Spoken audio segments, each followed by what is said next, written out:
Hello বন্ধু, আজ আমি আপনাদের জানাবো প্যান কার্ড অ্যাপ্লিকেশনের নতুন নিয়ম সম্পর্কে। এতদিন প্যান কার্ড অ্যাপ্লিকেশন করা হতো আধার কার্ডের মাধ্যমে। সেই নিয়ম রদ হতে চলেছে 31/3/2026-এ।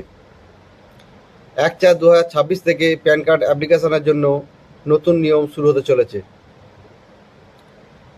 1/4/2026 থেকে প্যান কার্ড অ্যাপ্লিকেশন করতে গেলে ডেট অফ বার্থের প্রুফ হিসাবে আধার কার্ড শুধু দিলে চলবে না, আধার কার্ড প্রুফ হিসাবে চলবে না।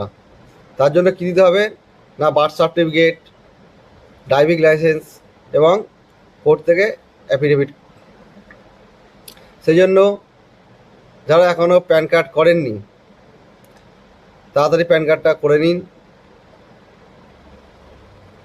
আর আমার ভিডিও ভালো লাগলে শেয়ার করুন, কমেন্ট করুন, আমায় ফলো করুন।